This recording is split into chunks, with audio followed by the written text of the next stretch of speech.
Assalamualaikum warahmatullahi taala wabarakatuh. Salam bahagia, salam pertemuan untuk teman-teman yang berkesempatan bersama dengan saya. Terima kasih saudara Syafi'i Ismail, orang pertama hadir. Begitu juga dengan saudara Syahrul Azam. Apa khabar saudara Mustafa Ilyas? Doa saya anda berbahagia. Alif ya min boya. Alif ya min. Alif ya min boya. Begitu juga saudara Karmin Karman, apa khabar saudara? Saudara Zamari LC, saudara Syahar Ibrahim, Acik Warisan. Alif Yamin tu suara rakyat, suara keramat. Bukan. Alif Yamin tu apa maksudnya? Saya tak tahulah saudara. Suara rakyat, suara keramat. Benar. Tuan Haji Azhar, Abdul Manaf. Waalaikumsalam. Limut, apa khabar? Li. Saudara Syamsul Anwar. Waalaikumsalam. Rosli Le. Waalaikumsalam. Saudara Awang Latif. Begitu juga Cik Nin Baidin, apa khabar puan? Joka, doa saya agar anda semua sihat. Saudara Muhammad Khalil Mak Khalil, Waalaikumsalam. Saudara Said Nazri, saudara Ditas dari Kuantan, ya. Terima kasih mendoakan kesihatan saya. Tadi dah pergi jumpa doktor, alhamdulillah susut sikit lah tekanan darah. 2-3 hari dulu tinggi sangat-sangat. Saudara Puan Rosni Keringot, Wan Nur Asmara, nama sedap, Puan Nur Asmara.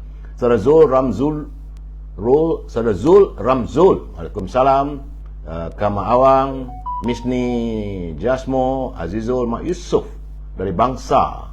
Saudara Abi K, Abino, terima kasih kerana sedia menanti. Saudara Muhammad Hashim Muhammad Din. Begitu juga saudara Muhammad Ramli Mak Sidik, Muhammad Raimi Mak Sidik. Saudara Abdul Aziz Abdul Rahman, Puan Robiah Haji Roslan, Badrul Zaman Abdul Rahman, saudara Joka, apa khabar saudara? Saudara Muhammad Azmi Muhammad Ali, Assalamualaikum. Sharing, dan yang paling penting kalau ada saudara Muhammad Azmi ni, dia minta teman-teman semua jangan lupa like, sharing, like, share and subscribe. Saya selalu minta anda supaya subscribe, bukan hanya di Facebook, begitu juga di YouTube dan serta di Instagram. Kerana bagi saya, kalau kita gangguan di Facebook, adalah Instagram, ya saudara. Saudara Zul Razali, saudara Karmen Karman, Zainuddin Ismail, saudara Awi Ummas, Cik Latif, Bahari Ismail, saudara Muhammad Fuad, apa khabar saudara semua? Acai Bentayan dari Pahang, ya saudara Acai. Zulkifli Yunus, Zaini Muhammad, dan teman-teman yang tak sempat saya santuni, saya mohon maaf. InsyaAllah saya akan santun usai pencerahan ini. Terima kasih, saya tengok naik like, share dan subscribe itu yang membuatkan saya rasa sihat lah, walaupun tadi jumpa doktor, ya. Saudara Hawati Hirowati, Wasyaruddin, menuju akhirat, berada di Instagram, ya. Saudara Ahmad Manap, saudara Mazli. Saudara, seperti biasa saya mulakan bicara kita dengan laporan apa yang berlaku pada negara kita. Sebab tadi saya dapatan bahawa Yang Berhormat Khairi Jamaluddin minta supaya setiap warga mengadakan suntikan dos kedua, katanya dalam tempoh 2 bulan lagi. Besar kemungkinan COVID-19 akan menyerang lagi. Tapi bagaimanapun saudara, hari ini tanggal 21 Jun, hari Selasa, yang merupakan hari yang ke-823, dan tidak nampak tanda-tanda COVID-19 ini boleh diputuskan jaringannya. Kerana menurut laporan daripada sahabat kita, saudara Rio dari Sri Malaya, semalam jangkitannya mencanak naiknya saudara. Kemarin 1690, tapi semalam 2093. Menjadikan jumlah terkumpul sudah pun 4,542,705 orang warga kita yang dijangkiti oleh virus corona. Dan saya lihat terdapat peningkatan di 9 negeri. Susut di 7 negeri. Dan Selangor nampaknya begitu tinggi saudara, daripada 748 melonjak kepada 1007. Begitu juga dengan wilayah Persekutuan, daripada 287 meningkat kepada 444. Inilah 2 buah negeri di mana angka jangkitannya mengatasi 100. Negeri-negeri lain meskipun ada peningkatan tapi masih bertahan di bawah angka 100. Moga-moga kita berusahalah untuk memutuskan jaringan ini saudara. Kerana saya lihat agak-agak mengerikan, tiba-tiba naik 2,000. Turun sikit, naik sikit. Macam limbu. Lain-lain negeri, saya haraplah supaya kita berusaha menjaga kesihatan keluarga kita, dan jika ada mana-mana pertemuan dan sebagainya, pastikan anda melakukan penjarakan sosial. Saudara, terima kasih saudara Rio dan juga saudara Jamil Idris yang menghantar kiriman pagi-pagi tadi, hantar kepada saya untuk memberi penjelasan atau penerangan kepada warga yang berkesempatan dengan saya pada malam ini. Baik saudara, saudara Abu Bakar, saudara Puan Ros, Kamal Zaman, salam dari Jempol. Saudara Kamal Zaman dari Jempol di Instagram. Kita masuk segmen e-commerce ya, Ating. Itu juga dengan saudara Amir Rosdi, Salahuddin Yakin, Aca Bentayan. Kalau COVID merebak lagi, tak dapatlah nak bubar parlimen. Tak tahu lagi, sebentar lagi saya akan bagi pencerahan ya saudara Acai. Dalam segmen e-commerce, saya selalu berpesan kalau teman-teman mempunyai produk, hubungilah Al-Azhar di talian 011330412441 supaya saya boleh mewawarkan produk saudara. Tapi kalau berhubung dengan saudara Al-Azhar, jangan lupa haruman setangi bakurnya supaya rumah kita wangi semerbak. Kerana ingat saudara, kalau rumah kita, bilik kita wangi, itulah kegemaran para malaikat untuk singgah dan menyapa kita. Dan bila kita wangi, ini adalah kebencian para syaitan saudara. Al-Azhar juga ada memasarkan dia punya parfum, ada sale dan sebagainya, tapi saya tak boleh ceritakan berapa harganya saudara. Hubungi Al-Azhar. Begitu juga boleh hubungi Siti Farehah. Walaupun harga barang terus naik mencanak-canak, tapi dendeng manis Siti Farehah katanya kekal pada harga yang lama. Saudara, sila hubungi Siti Farehah di talian 017-1111-4300 untuk mendapatkan dendeng manis Siti Farehah. Di sekitar Lembah Kelang, yang nakkan buah-buahan boleh berhubung dengan Syauqi di talian 012-357-5703. Buah-buahannya itu boleh dihantar terus ke rumah saudara. Dan akhirnya adalah makanan kegemaran saya. Ini saya anggap sebagai kudapan saudara, iaitu popiang sira Lady Maria. Rasanya pedas, rangup dan manis. Hubungi saudara Nizam di talian 019-435-1203. Mampu beli, mampu rasa, mampu menikmatinya saudara. Itulah saja ini e-commerce kita setakat ini saudara. Baik, kita masuk segmen naluri kehidupan. Sebab hari ini banyak perkara yang kita akan sentuh saudara, terutama lagi perbicaraan sana, perbicaraan sini. Saudara, menghormati orang bukan bermakna kita terpaksa merendahkan diri kerana mereka berpangkat besar atau berjawatan tinggi. Tetapi menghormatinya kerana kita sama-sama makhluk yang dimuliakan oleh Allah SWT. Seperti mana yang tegaskan dalam Al-Quran, surah Al-Isra, ayat yang ke-70, yang bermaksud, dan sesungguhnya kami telah muliakan anak-anak Adam. Jadi kita harus menghormati setiap insan saudara. Bukan kerana pangkatnya, bukan kerana darjatnya, tapi menghormati sesama insan. Sifat saling menghormati harus dikhususkan dalam hubungan sama masyarakat, menghormati suami isteri, jiran tetangga dan orang sekeliling kita saudara.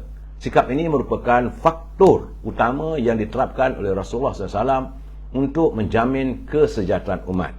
Jadi budaya memberi salam dan tidak menyentuh perkara-perkara sensitif dalam sebarang komunikasi merupakan cara untuk mengelakkan daripada tercetusnya sikap tidak menghormati antara satu sama lain.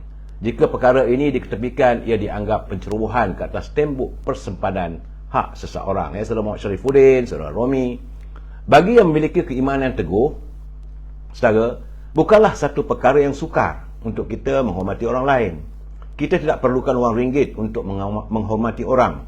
Cuma cukup dengan memahami formulanya. Itu, jika kita menghormati orang, maka orang juga akan menghormati kita.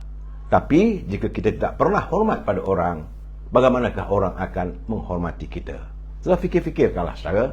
Ini adalah cara kehidupan. Ini dikatakan naluri kehidupan. Kita saling bertukar pandangan. Saudara Roslan Arifin, apa khabar dari Melaka? Semoga sihat walafiat. Kekanda Zainal, saudara Junaidi Hakim di Instagram, saudara Rashid Mustafa, Tuan Eksan, Haji Wan Ismail, Waalaikumsalam. Saudara Man Johor Baru, Man JB tak ada gambar gini macam mana.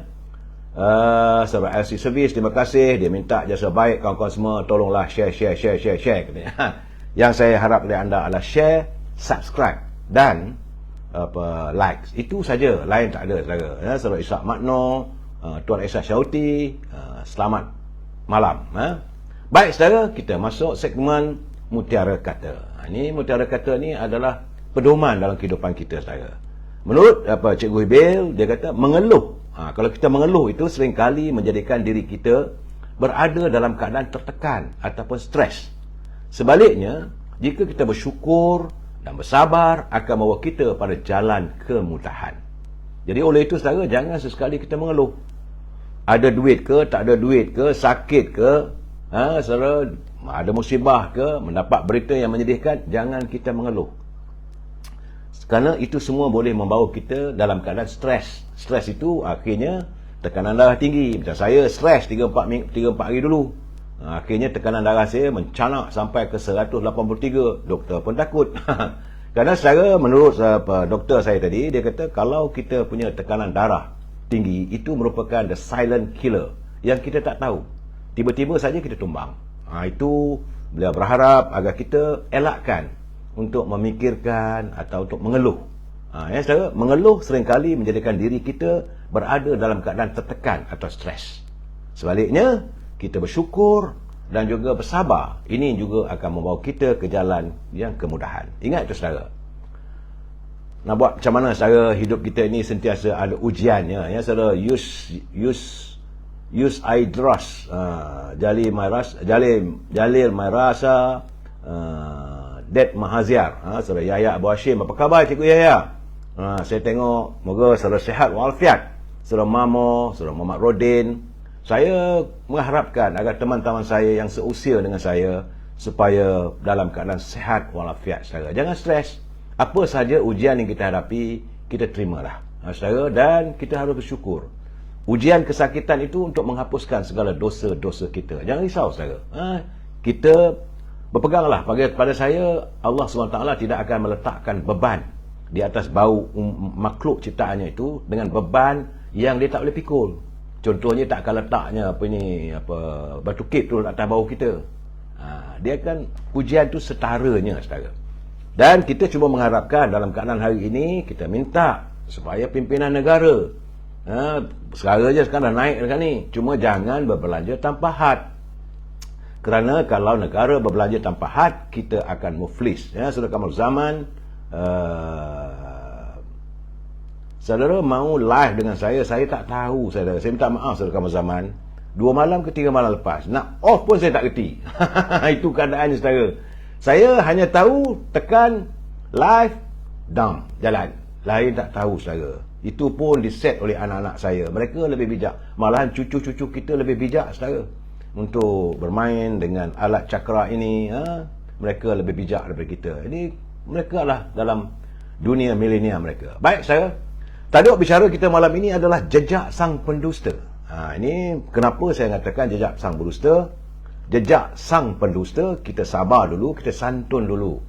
Apa kata pantun Pak Nazil? Sebab Pak Nazil sentiasa memberi kiriman pantunnya kepada kita untuk perkongsian kita. Terima kasih Pak Nazil. Kata Pak Nazil, sidai lampin tengah hari, anjing menyalak bagai nak pengsan. Ada pemimpin yang lupa diri, sudah ditolak masih perasan. Ini beliau mengatakan, ada pemimpin sudah ditolak dah, ditolak oleh ahli parlimen, ditolak oleh rakyat, tapi dia masih perasan. Perasan tu maksudnya, itu saya suka Pak Nazir ni, dia kata perasan itu maksudnya megah dan bangga diri. Sidai lampin tengah hari, anjing menyalak bagai nak pengsan. Ada pemimpin yang lupa diri, sudah ditolak masih perasan. Kata Pak Nazir lagi, subur pokoknya berbuah lebat, Wak Saleh tersenyum mendahem. Malaysia tentunya negara hebat, sekali pilih 3 PM. PM tu maksudnya lah Perdana Menteri. Tak pernah berlaku pun. Tak ada dunia lah, saudara, tak ada negara dalam dunia ini, macam saya katakan, sekali pilih dapat 3 Perdana Menteri. Saudara, Mek Azman, bubarkan parlimen segera, tangkap Midin, sumbat dalam. Saudara, jangan kita mendahului segala-galanya. Sekarang ini, saudara, sudah pun bermula saya katakan, kluster-kluster mahkamah akan mula kita dapat dengar. Sebentar lagi saya akan beri pencerahan saya. Bagaimanapun, kepada teman-teman yang menyunting semula live saya ini dan dimasukkan dalam channel YouTube ataupun apa-apa channel sekalipun, maka anda harus bertanggungjawab atas setiap suntingan yang anda lakukan. Saya tidak bertanggungjawab atas sebarang suntingan maupun komen-komen yang anda berikan. Saya perlu memberi peringatan ini, saudara, kerana saya tidak berkemampuan untuk memantau ataupun melihat setiap kiriman itu. Kena ingat, ini adalah pencerahan politik yang bermatlamatkan untuk memberi informasi. Tidak lebih daripada itu, saudara. Saya berusaha untuk memberi informasi melalui pembacaan saya dalam pelbagai medium, sama ada dalam media sosial, dalam media arus perdana, saudara. Dan prinsip kita mesti bersetuju untuk tidak bersetuju. Apa yang saya beri pencerahan ini, kalau saya tidak bersetuju, tidak ada masalah. Kalau saya mahu berbahas, hantarkan kiriman dengan jelas dan gunakan bahasa yang baik, saudara. Ingat, kita adalah warga cinta damai, menyantuni setiap aspek dengan penuh harmonis. Ya, saudara? Ingat itu, saudara, kita mesti bersetuju untuk tidak bersetuju. We must agree to disagree. Ya, saudara Pak Ngah Canai, Puan Norma Abdullah, Cik Mat, Pak Long Aziz, Syarudin Yahya, Ma'al Syamsuddin, Zul dan Syarul Azam. Baik, saudara. Cuaca hari ini masih lagi dalam keadaan tidak menentu. Ada negeri hujan, ada negeri panas. Ada negeri siangnya panas, petangnya hujan. Jadi kepada teman-teman, berhati-hati dalam suasana sebegini, sebab kalau yang usia warga emas ni mudah dijangkiti penyakit. Kalau boleh, tak ada keperluan, janganlah keluar rumah. Duduk, rawatlah cinta kasih bersama keluarga, saudara. Dan hari ini juga saya mendapat berita apabila Natal Linggi, iaitu Menteri Perdagangan Dalam Negeri dan Hal Pengguna mengumumkan bahawa harga siling minyak masak yang tulen itu dalam pek kemasan botol sama ada 2, 3 ataupun 5 kilogram dimansuhkan. Artinya tiada lagi subsidi untuk minyak. Artinya kawalan pun tidak dilakukan. Harga minyak masak akan naik. Cuma yang dikawal adalah minyak yang di dalam pek 1 kilo saja. Jadi kata Natal Linggi, harga siling minyak masak tulen bagi pek polybag itu 1 kilo saja kekal pada harga RM2.50. Yang lain subsidi bagi 2 kilogram, 3 kilogram ataupun 5 kilogram tidak lagi ada subsidi dan tidak ada kawalan. Harga minyak masak terbabit dijangka akan meningkat harganya bermula pada 1 Julai. Pada 16 Jun lalu, kerajaan mengumumkan harga ayam diapungkan berikutan skim harga maksimum runcit. Namun ia akan berakhir juga pada 1 Julai ini. Subsidi minyak dah tak ada. Subsidi minyak masak dalam polybagnya teruskan. Bantuan wang besar kemungkinan bersasar katanya nak diberikan kepada golongan memerlukan susulan kesan daripada harga ayam dan telur yang dijangka naik. Tapi nak bagi macam mana? Apakah caranya? Sedangkan dulu pun waktu PKP dulu, masa darurat dulu kata ada bantuan, tapi ramai tak dapat juga. Dan saya nampak kawalan harga ayam dan telur tidak diteruskan mulai 1 Julai. Itu kata Natal Linggi. Itu menteri yang menjaga hak ehwal pengguna. Inilah nasib warga kita, saudara. Malahan 2-3 malam dulu adalah teman-teman bertanya dengan saya kenapa saya tak ulas tentang adanya cadangan daripada penyelidik, penasihat supaya negara kita menggunakan kereta hanya sekadar berusia 10 tahun ke bawah. Lebih dari 10 tahun tak boleh dibenarkan berada di jalan raya. Kononnya untuk mengelak kesesakan dan sebagainya. Saya kata ini juga ada kerja gila. Sebab rakyat kita ni bukan ada kemampuan. Dan harga kereta di negara kita lah, macam saya dah cakap 3-4 hari lepas, harga yang paling tinggi, saudara. Kalau di luar negara harganya RM165,000, itu kereta mewah, tapi di negara kita sampai RM600,000. Harga macam kereta Proton, kereta Toyota, Datsun, di negara luar baru RM40,000, tapi negara kita sampai RM105,000. Jadi macam mana kalau dah 10 tahun dah? Sedangkan pinjaman setiap pembeli kereta kadang-kadang cuma dapat pinjaman bank untuk 9 tahun. Masuk tahun ke-10 baru nak lega, dah tak boleh nak pakai. Saya kata ini kerja gila, tak payah buat lah. Itu bukan dasar kerajaan ya. Saya harap Menteri Pengangkutan tidak terpengaruh dengan saran tersebut. Saya rasa Saudara Mahusin Dollah dia kata makin meroyan lah Menteri Keluarga ni. Betul, saudara. Yang bukan-bukan Bukan mereka untuk menyelesaikan masalah rakyat. Sebaliknya mereka mencari masalah untuk rakyat. Itulah saya. Nak selidik apa? Tak payahlah nak selidik ketahanan dan sebagainya. Jalan raya kita pun bukanlah jalan raya yang dibangunkan dengan mengikut piawai, standard piawai antarabangsa. Tidak. T32, T42, T52 tak sama. Batu kerikil dia macam mana, tar diguna macam mana, tak sama. Bab itu mereka tak nak buat kawalan. Takkan nak kawal orang kereta. Kadang-kadang kereta kita elok lagi kalau 11 tahun 15 tahun tak ada masalah. Dan saya tak nampak logikanya. Kerana kereta ni kadang-kadang masanya orang lebih suka pakai kereta antik.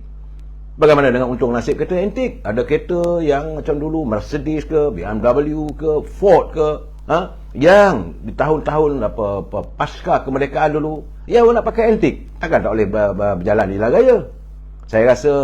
Saya amat mengharapkan agar Kementerian Pengangkutan tidak terpengaruh dengan kaji selidik tersebut.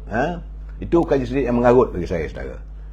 Cuma hari ini saya agak terpanggil sebab semalam kemarin saya tengok amat sedih. Amat sedih apabila mengenangkan untung nasib sekitar dalam 64 keluarga yang tinggal di belakang Masjid Muhammad Hadi di Kota Baru, Kelantan. Saya melihat waktu jentolak itu merobohkan rumah-rumah mereka, ibu tua dengan lenangan air mata. Zalim. Katanya bahawa penduduk itu tarafnya setinggan dan mereka diarahkan untuk pindah. Tapi pampasan yang diberikan cuma RM500. Saya tengok astagfirullahalazim. Dalam keadaan begitu, saya teringat. Saya heran macam mana pimpinan kerajaan di Kelantan yang membangun bersama Islam boleh tergamak melakukan tindakan begitu. Apakah mereka lupa peristiwa bagaimana seorang Yahudi sewaktu Gubernur Syam mau mendirikan masjid di atas tanah Yahudi itu, dan Yahudi tersebut tidak merelakan tanah itu dibangunkan masjid. Dia mengadu pada Umar Al-Khattab di Madinah. Akhirnya Umar Al-Khattab mengiringkan satu tulang yang digariskan lurus dengan mata pedangnya. Maksudnya, kalau kamu nak jadi gubernur, ini di Gubernur Syam, kalau kamu nak bangunkan negeri kamu dengan baik, lurus pemikiran kamu. Kalau tidak, mata pedang ini akan memenggal kepala kamu. Itu peristiwa yang diceritakan oleh para ustaz zaman Sayyidina Umar Al-Khattab. Itu pimpinan Islam. Tapi bagaimana berlaku di Kota Baru? 64 keluarga, saudara. Tanah yang sekitarnya keseluruhan lebih kurang 7 hektar itu kononnya nak dibangunkan sebuah pangsapuri oleh sebuah syarikat pemaju perumahan, dan penduduk cuma dibayar pampasan RM500. Apa barang ni? Ini bingai punya ni. Rumah penduduk dirobohkan, mereka tinggal bertahun-tahun di situ sampainya. Saya teringat juga keadaan begini, antara punca jatuhnya kerajaan UMNO Barisan Nasional di Selangor selepas peristiwa perobohan setinggan di kawasan Kampung Perembang. Saya ingat lagi sebab saya antara orang yang cukup marah dengan waktu itu Menteri Besarnya Datuk Seri Ketoyo. Saya kata jangan bermain dengan air mata rakyat. Setitis air mata rakyat, kamu tunggulah satu ketika kamu akan jatuh dengan penuh kehinaan. Dan saya melihat di Kelantan ni, kata membangun dengan Islam, memang banyak masalah di Kelantan. Semua orang tahu. Masalah air tak selesai lagi. Tadi saya terima kiriman gambar yang dihantar oleh video oleh Saudara Azmi. Muhammad Azmi, dia kat gambar saya tengok, saya pun geleng kepala. Bukan lagi TO, berkarat habis. Takkan air macam itu nak diberikan untuk rakyat masak dan minum. Jadi itu tak selesai, rumah orang yang kamu roboh. Dan saya harap sebab benda ni Kota Baru. Saya sedih. Saya cukup sedih mendengar lubuk hati seorang ibu tua. Dia dalam tangisannya, saya dapat merasai sebab kita biasa hidup dalam kemiskinan. Jadi tok wakil tu katanya tak datang pun. Akhirnya dia mengatakan dia kesal sebab dia antara pengundi di kawasan tersebut yang mengundi parti Tok Lebay ni. Aduh, kesian. Saya cukup bersimpati. Saya haraplah agar pimpinan lebay-lebay di Kelantan tu takbirlah negeri sebaik mungkin.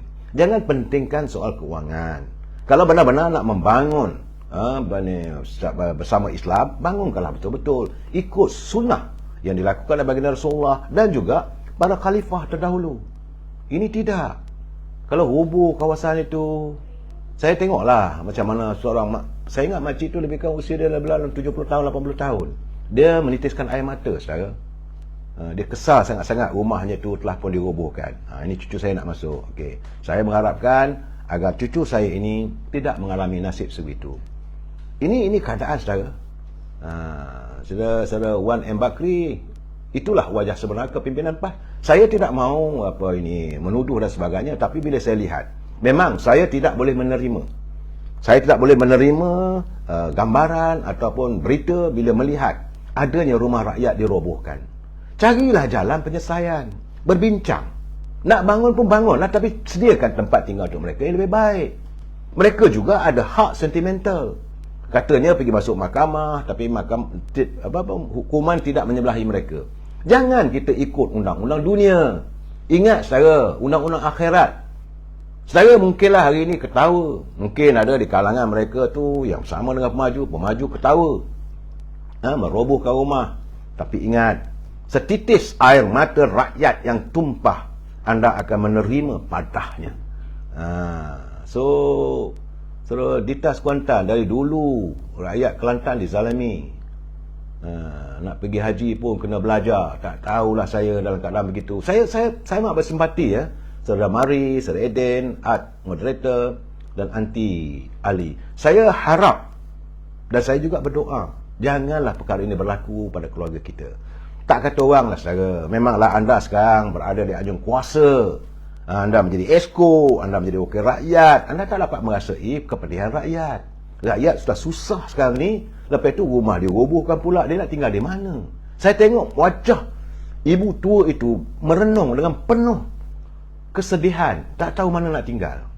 Apakah disediakan tempat tinggal pun tak disebutkan. Kalau betul pemaju itu mahu bersama dengan Kerajaan Kelantan, cari kawasan, buatkan rumah dulu. Sediakan tempat tinggal sementara untuk mereka. Kemudian dah pindahkan mereka dengan baik. Berilah pampasan seadanya. Ini setakat RM500. Apa benda ni? RM500, brother. Itu yang saya dengar begitu. Memang saya tak boleh terima keadaan begitu. Sedangkan hari ini juga dah seminggu lamanya Datuk Usham, dia menjelajah di kawasan pembalakan haram. Sama ada haram ataupun yang sah tak tahulah. Tapi banyak pokok-pokok yang tumbang dijadikan kuih balak di kawasan Nenggeri. Tapi Datuk Usham kata dia yakin adanya elemen rasuah dan sebagainya. Dan kita mengharapkan agar Suruhanjaya Pencegah Rasuah di Kelantan silalah masuk, silalah siasat. Berbincanglah dengan pegawai forest, orang panggil dia mata kayu. Saudara, berbincang. Mereka yang bertanggungjawab mengawal lestari hutan-hutan di kawasan Nenggeri dalam daerah Dugo Musang. Kesan daripada pembalakan itu nanti tentulah boleh mengakibatkan kawasan banjir bila hutan-hutan ditarah. Jadi akhirnya alam juga membenci kepada kita dan menurunkan bala. Itu keadaannya, saudara. Saya haraplah dalam keadaan begini, saya minta warga kita sentia peka. Lihatlah siapa yang akan kita pilih bila datangnya pilihan raya nanti, saudara. Dan saya tengok-tengok itu, nampak-nampak agaknya saya menjalani apa yang saya baca dalam media sosial. Teruk juga lah nampaknya Perdana Menteri sejak semalam lagi kena balun dengan warga internet, warga netizen, apabila mengatakan bahawa perbicaraan terhadap hakim tidak seharusnya dibicarakan secara terbuka dan sebagainya. Kita tak tahulah, bagaimanapun saya bersyukur kerana beliau sebagai seorang berlatar belakang guaman. Beliau adalah pelajar undang-undang, beliau adalah seorang lawyer. Dia bersetuju bahawa tidak ada siapa pun mengatasi undang-undang. Tapi kalau katakan perbicaraan tak boleh terbuka, macam mana pula? So, kita minta supaya dia adakan satu penyiasatan yang jelas. Kalau betul ada jenayah, bicarakanlah. Ini berhubung dengan kes Hakim Nazlan, yang banyak persoalan yang perlu dijawab oleh beliau kepada rakyat sewaktu beliau menjadi hakim kepada kes Datuk Seri Najib berhubung dengan SRC. Jadi dalam keadaan begini, saya bersimpati juga dengan Perdana Menteri. Sebab itu saya mengharapkan penasihat-penasihat, orang keliling kelalang Perdana Menteri, nasihatlah Perdana Menteri dengan baik. Kalau benda itu sensitif, Jangan masuk, nanti macam kata terpijak ekor ular, dipatuk oleh ular. Itu caranya. Saudara Salim Din, UMNO milik rakyat di seluruh tanah Melayu, Sabah dan Sarawak.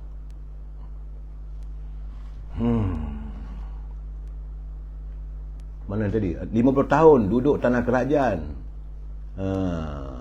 Dah tahu, bagi notis, orang dah pindah duduk rumah baru. Yang degil tu pindah je lah. Ini Cik Puteri. Saya selalu Cik Puteri, ini bukan soal kedegilan.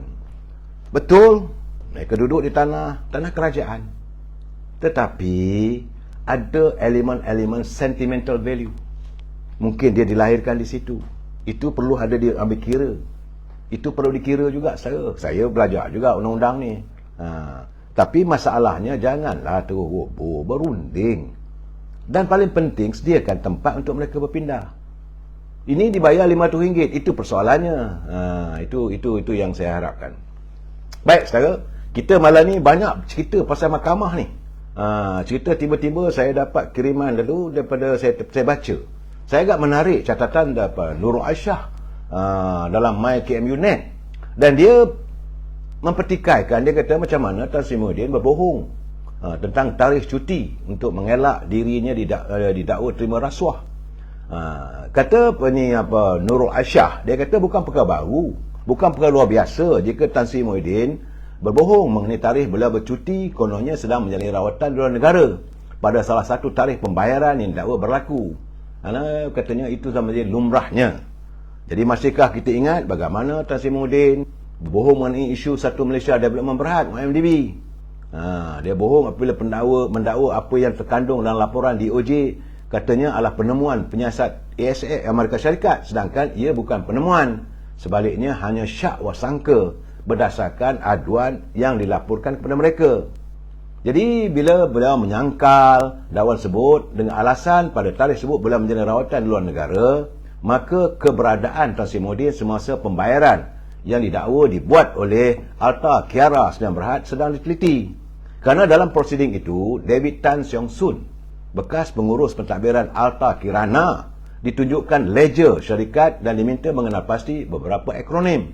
Antara lain, Tan mengenal pasti TSM adalah Tan Sri Muhyiddin.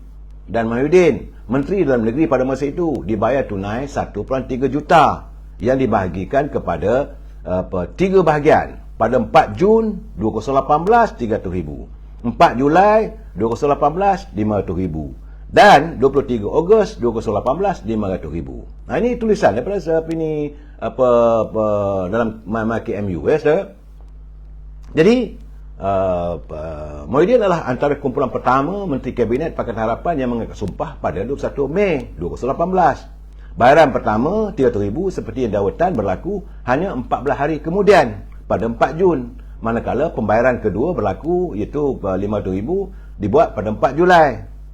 Sedangkan keesokan harinya Tan Sri Muhyiddin hadir pada Majlis Rumah Terbuka Hari Raya Aidilfitri Kementerian Dalam Negeri di Putrajaya. Bukan dia buat di luar negeri. Jadi pada majlis itu juga bagi pihak kerajaan persekutuan dah menerima cek 1 juta daripada kontraktor Kementerian Dalam Negeri iaitu Data Sonic Group yang dimasukkan untuk dana tabung harapan Malaysia. Tan Sri Muhyiddin kemudian bercuti pada 12 Julai dan diganti oleh Dr. Mahathir pada 12 Julai. Beliau keluar dari pusat perubatan pada 7 Ogos. Pada 13 Ogos, dia berada di Dewan Rakyat untuk mengangkat sumpah sebagai ahli Parlimen Paguh. Bayaran ketiga yang didakwa berjumlah RM500 itu berlaku pada 10 hari, iaitu pada 23 Ogos. Jadi bukanlah waktu dia berada di luar negeri. Jadi sepanjang tempoh percutian perubatan 12 Julai 2008 dan mengangkat sumpah jawatan sebagai ahli parlimen, dia sebagian besarnya berada di luar negara. Saudara, bagaimanapun pada tempoh 4 Julai 23 Ogos Tan mendakwa berlaku pembayaran. Jadi setakat itu tiada penjelasan lanjut daripada pejabat Tan Sri Muhyiddin, termasuk invoice untuk rawatan atau cap immigration pada pasport diplomatiknya. Oleh itu, MyKMU menulis mengatakan bahawa penafian Tan Sri Muhyiddin tidak boleh diterima kerana ianya sangat meragukan.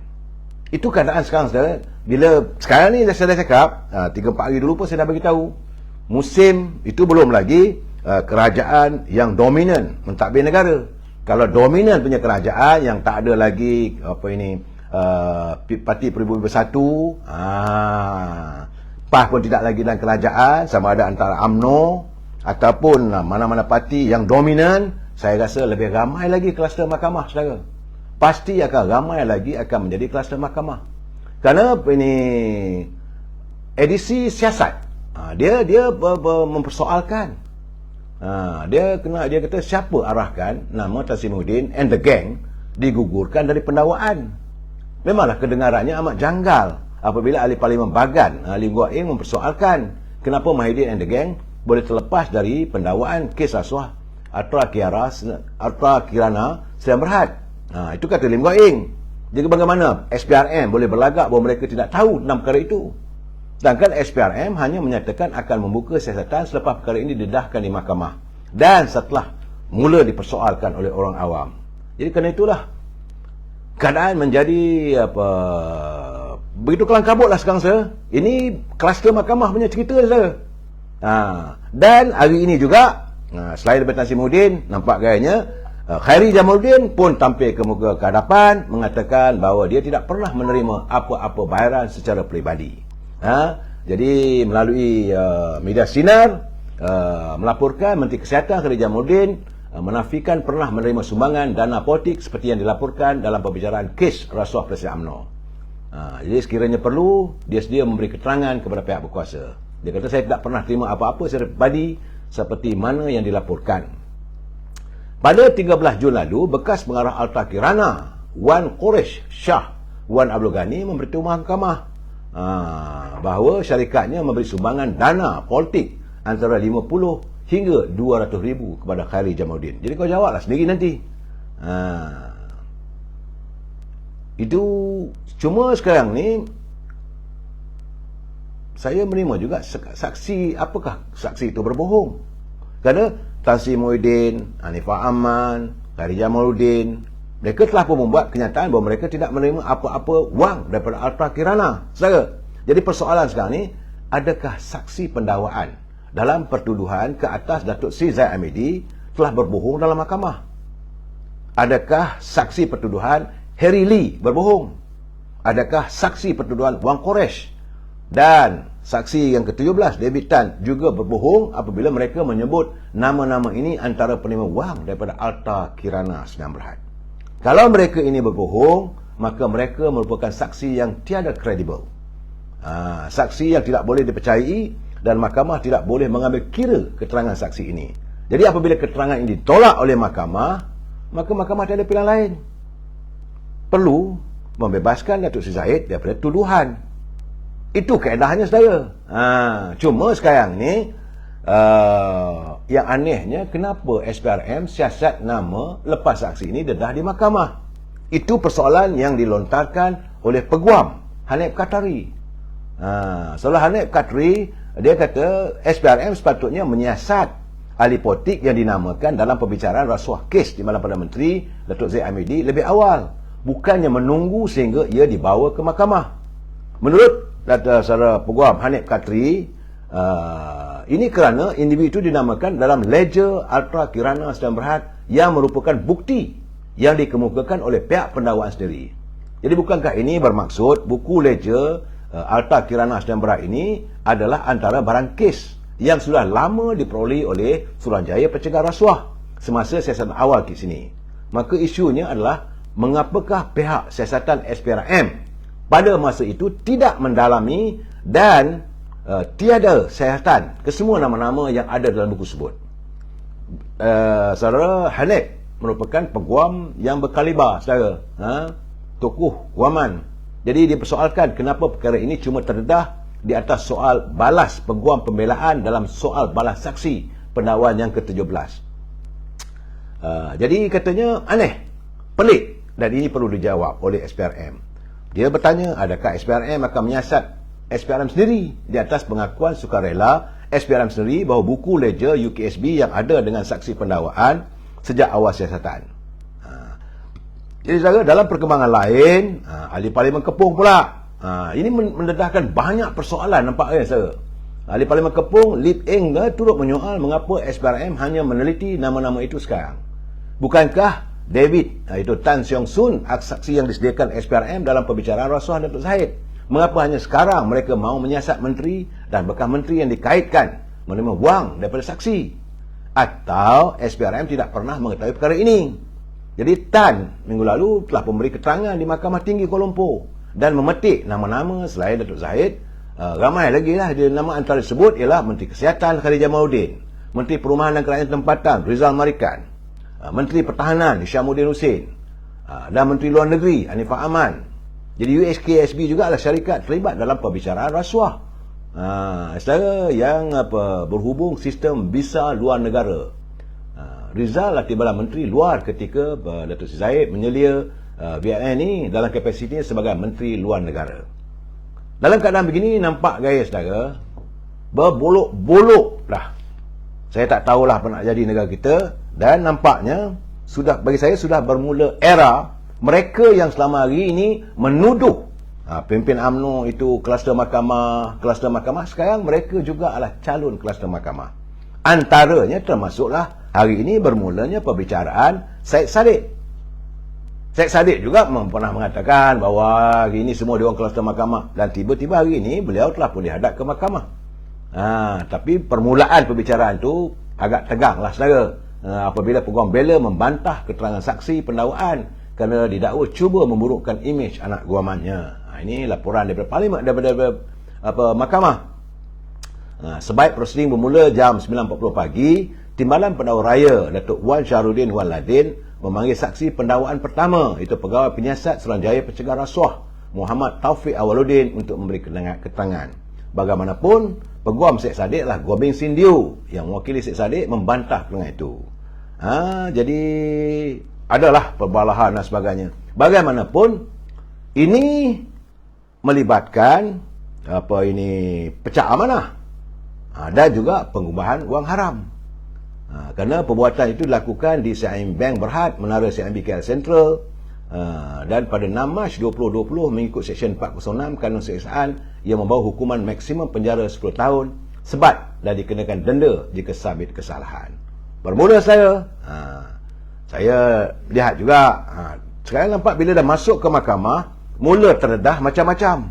Antaranya apabila bapa dan ibu Syed Saddiq, dia sewaktu memberi keterangan bahawa anaknya Syed Saddiq ditekan untuk menyokong Perdana Menteri ketika itu Tan Sri Muhyiddin Yassin. Pula dah timbul balas sekarang saya. Saudara Bob Rizal Edwardian zaman Pakatan Harapan pun juga harus dibongkar kes-kes di zaman mereka. Betul. Saya nampak sekarang ni. Sebab itu saya melihat, janganlah anda orang politik tuduh sana tuduh sini. Jaga diri baik-baik. Saya selalu mengatakan selagi mereka menjaga rakyat dan melaksanakan tugas dengan jujur, mereka tak perlu nak takut. Tetapi saya yakin melihat daripada cara kehidupan mereka, kadang-kadang mereka berbelanja bukan setara dengan apa pendapatan yang mereka perolehi. Itu yang kadang-kadang buat kita marah. Di saat-saat begini saudara, perbicaraan Syed Saddiq panjang saya tengok. Saya dapat terima macam-macam lah. Mak dia kata begitu, orang kata begini. Tapi yang seronoknya saudara, selain daripada kes mahkamah itu, adalah tentang macam mana bila ada wartawan bertanya dengan Azmin.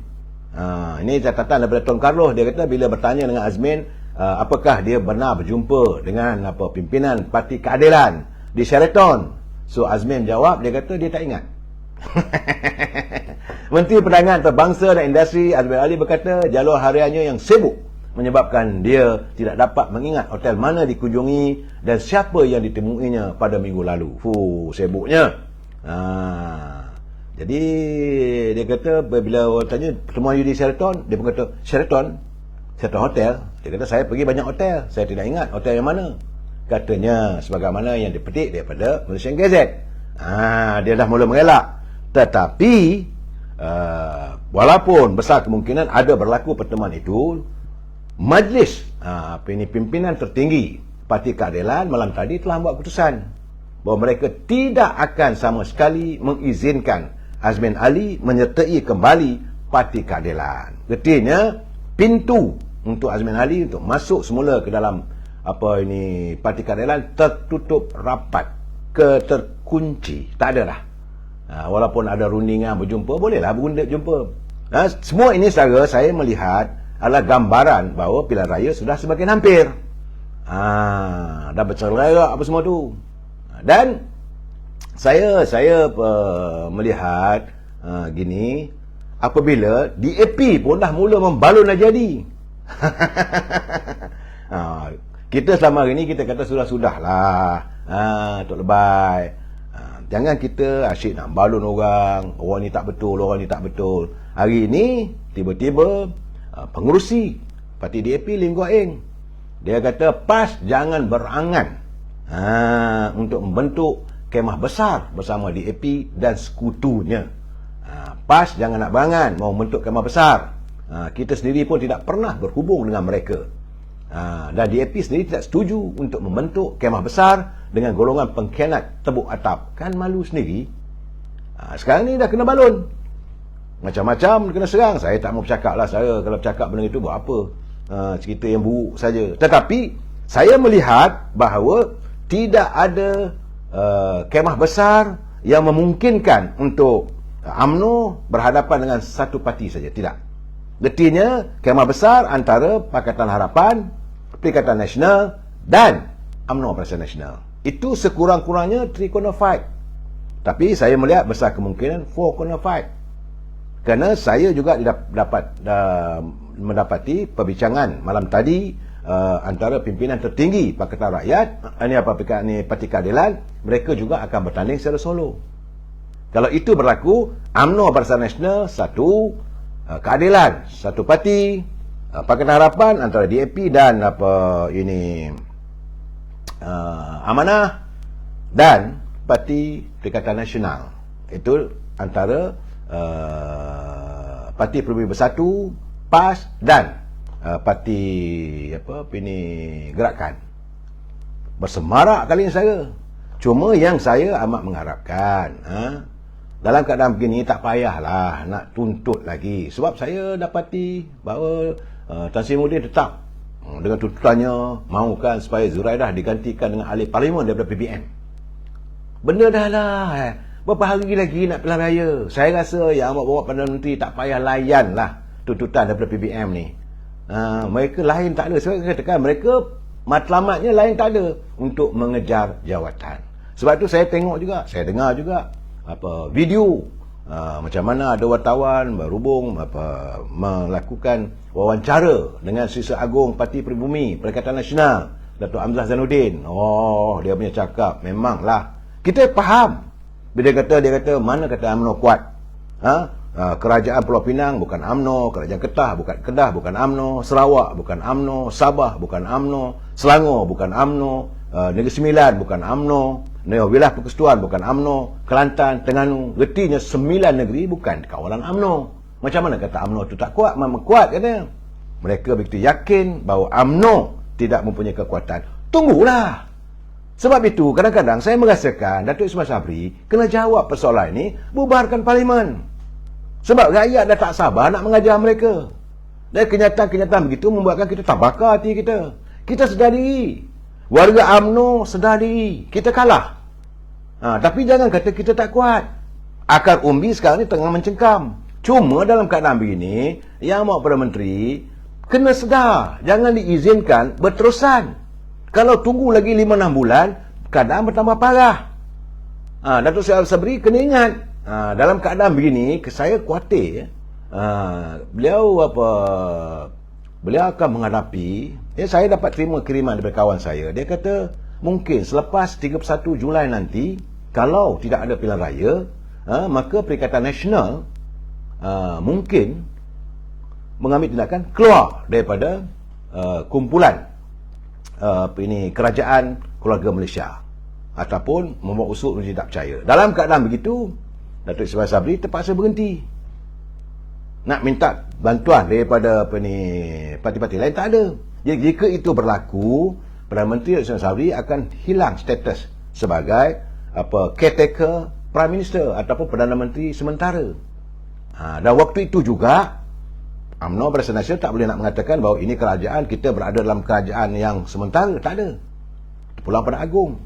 Jika ini berlaku, saudara, Sebenarnya ini saya terima kawan saya daripada seorang peguam, Saudara Faizal. Dia kata tugas besar amat menanti di hadapan kita amat sukar.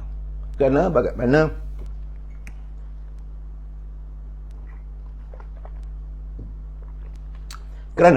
Datuk Seri Ismail Sabri kena sedar dalam keadaan sekarang ni, sebagaimana Saudara Faizal, dia Fasaluddin, dia peguam, dia tak kira Presiden macam mana ni, dia kata. Kerana tugas besar yang akan dihadapi oleh warga UMNO adalah untuk meyakinkan pengundi. Kerana waktu sekarang ini pengundi sedang diuji. Tarif tenaga nasional akan naik. Nampaknya tak ada jalan. Ketika Perdana Menteri hilang kawalan. Ayam dah naik. Minyak masak memang dah naik. Faedah bank juga naik. Peralatan di sekolah apa semua akan naik. Jadi kita faham kerajaan tiada pilihan, kerana ini semua berkait dengan isu global. Tetapi macam mana kita nak memahamkan di kalangan pengundi tentang keadaan sekarang yang mana rakyat sedang marah. Sebab itu lagi ditunggu, lagi dinanti tarikh pilihan raya, lagi parah untuk UMNO Barisan Nasional, dan rakyat akan berdendam. Kerana sekarang ni yang memimpin kerajaan adalah datang daripada UMNO, iaitu Datuk Seri Ismail Sabri sebagai naib Presiden UMNO. Beliau sebagai Perdana Menteri. Jadi tumpuan rakyat katakan UMNO yang salah. Mereka tidak fikir macam mana kita nak meyakinkan pengundi bahawa ini kerajaan bukan kerajaan UMNO Barisan Nasional. Saya memang tak malam beritahu bahawa ini kerajaan campuran, di mana UMNO bukanlah dominan. UMNO sekadar menempik. Saudara Zakaria Hashim, saya kata bahawa kalau ikut pencerahan saya, UMNO ini hebat. Saya tak kata UMNO ini hebat. Tadi saya dah cakap, saya tak kata hebat. Saya mengatakan UMNO mengakui kita ada kelemahan. Tetapi dalam saat-saat sekarang ada ruang untuk ada pilihan raya. Kita teruskanlah pilihan raya. Ini gambaran sebenarnya. Sebab pimpinan masing-masing parti tengah berceramuk, saudara. Ini keadaan. Saya bukanlah nak cakap besar. Saudara Coca-Cola, Coca-Cola dia kata kerajaan campuran sokongan bersyarat.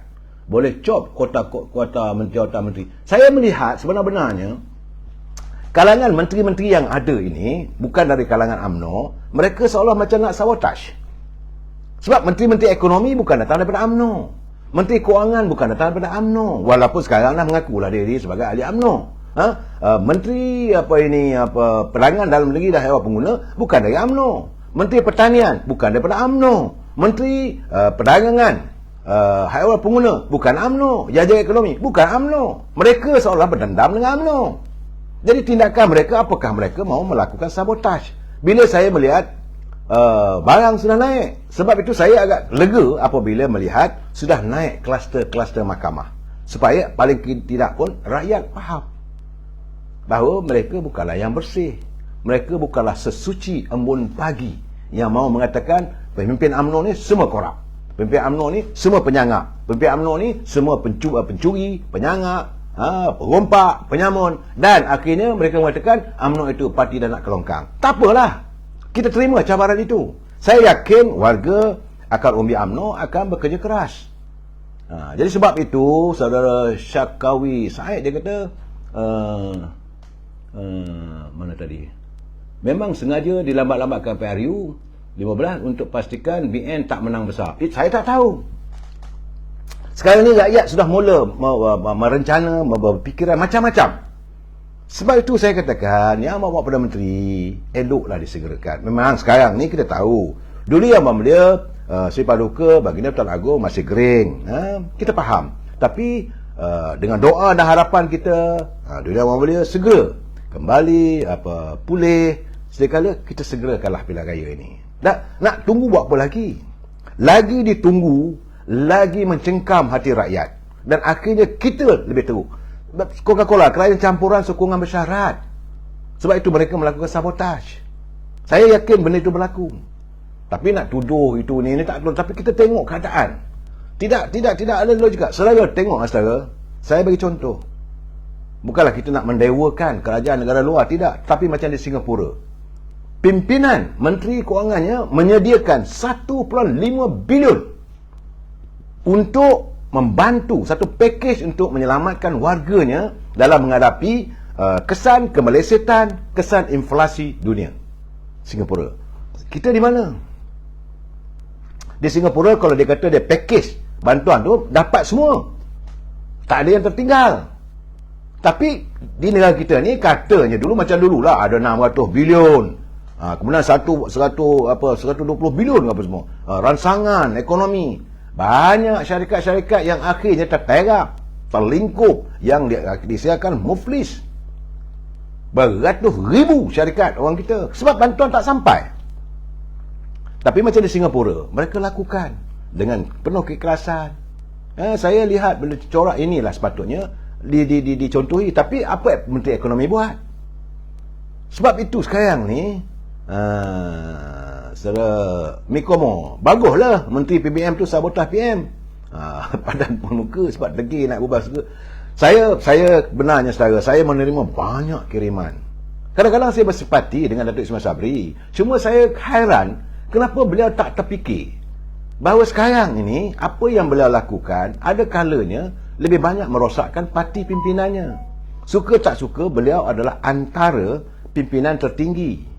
Beliau adalah antara top 5. Sebagai naib presiden parti, adalah pimpinan tertinggi dalam parti saya. Presiden, timbalan dan naib.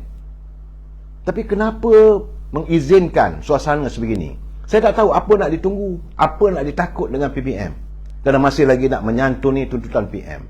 Apa yang ditakuti dengan parti-parti pembangkang? Dah tahu mereka parti pembangkang. Saya tak faham. Pembangkang memanglah mereka nak bunuh UMNO. Perlu apa nak disantuni? Bila kita bersalam dengan musuh, tangan kanannya mengulur salam, tangan kirinya sedia berlati. Nak cari bila masa untuk menusuk ke dada kita, menusuk ke jantung kita. Mereka memang nak bunuh UMNO. Saya dengar macam kata Hamzah. Hamzah Sabri dia kata, mana UMNO ni kuat? 9 negeri, tak ada pun UMNO menguasai. Yang ada di mana? Kita kena terima hakikat saya yang kita sekarang ni kesan daripada pilihan raya negeri, Melaka dan Johor. Dengan bermodalkan Perlis dan Pahang. Kita kena sedar diri. Maes Bari, Pak Maes kena sedar diri. Kita ni terlalu dihina oleh orang. Dan saya mau memberi pesan pada warga UMNO Akar Rumbi. Berusahalah untuk memastikan pilihan raya kali ini kita tidak diinjak-injak dan dihina lagi. Jadi sebab saya melihat bahawa keyakinan rakyat ada kepada Barisan Nasional setelah mereka merasakan bagaimana mereka dibohongi. Mereka diperdaya. Mereka ditipu oleh janji 1000 mimpi dari pimpinan Pakatan Harapan. Saya setuju. Mungkin ada yang mengatakan bahawa Pakatan Harapan tak boleh nak masukkan Anwar Ibrahim kerana beliau tidak berada dalam anggota kabinet. Okey, saya setuju. Tapi Kak Wan adalah sebagai timbalan Perdana Menteri. Artinya Parti Keadilan juga adalah sebahagian daripada Pakatan Harapan. Kemudian yang menghancurkan kerajaan itu bukan daripada UMNO. Yang menghancurkan kerajaan Pakatan Harapan adalah di kalangan Pakatan Harapan sendiri. Soal mana anda nak kata Azmi itu pengkhianat, Zuraidah itu pengkhianat, itu masalah anda, bukan masalah UMNO. Tapi jangan dikatakan UMNO ini sebagai parti yang melakukan sabotah. Tak ada. Jadi setelah kita melihat bagaimana rakyat terpedaya, rakyat ditipu, rakyat dibohongi, jadi kita merasakan pulangkan balik kuasa daripada rakyat. Tapi macam mana saya katakan, UMNO menyantuni. Titah istana. Istana kata jangan buat pilihan raya ketika itu kerana COVID, kerana ekonomi, mesej. Tunggu dulu. Okey, UMNO setuju. Maka naiklah Tasimuddin dengan harapan, dengan perjanjian bahawa pilihan raya boleh diadakan selepas COVID lega dan selepas tempoh 6 bulan. Itu ada perjanjiannya. Sebab itu saya hairan bila lebay-lebay ni mula menafikan. Kita memang nakkan pilihan raya sebab kita nak serah balik pada rakyat supaya ada wujudlah satu kerajaan yang dominan. Kita tak kata bahawa kita akan menang sepenuhnya. Kita akan berusaha. Tetapi kita merasakan untuk menyelamatkan negara dalam keadaan hari ini yang tidak ada petunjuk. Tidak ada petunjuk yang jelas bagaimana kerajaan yang bercempera hari ini campuran. PAS ada di situ, PBM ada di situ, UMNO ada di situ, gerakan ada di situ, mampu untuk mentadbir negara dengan baik. Kerana masing-masing saling bermusuh antara satu sama lain. PAS mencemburui UMNO. UMNO tidak percaya dengan PBM. PBM membenci UMNO. Apakah tiga parti ini boleh duduk semeja berunding? Kalaulah macam di kampung tu, letak atas meja tu teh, melambunglah teh tu kena hentak. Kan masing-masing ada permusuhan. Jadi sebab itu, cara yang terbaik, kita tak katakan bahawa pilihan raya itu menyelesaikan semua masalah. Tidak. Jadi kita minta supaya adakan pilihan raya, kita pulangkan kuasa itu pada rakyat. Agar rakyat dapat menentukan kuasa mereka. Siapa mereka nak pilih. Dia nak pilih UMNO Barisan Nasional? Boleh. Dia tak suka UMNO Barisan Nasional? Nak Parti Keadilan? Boleh. Dia tak suka keadilan? Dia nak bagi pada Pakatan Harapan? DAP dengan Amanah? Boleh. Dia okey nak berbalik dengan Perikatan Nasional, PAS dengan PBM, boleh. Biar rakyat menentukan. Dan kita sama-sama saling membantu dengan keikhlasan agar negara kita kemudi bahteranya dapat dilangsaikan dengan baik. Matlamat kata tidak lain. Matlamat kita supaya segala kebobrokan dalam politik ini dapat diusaikan.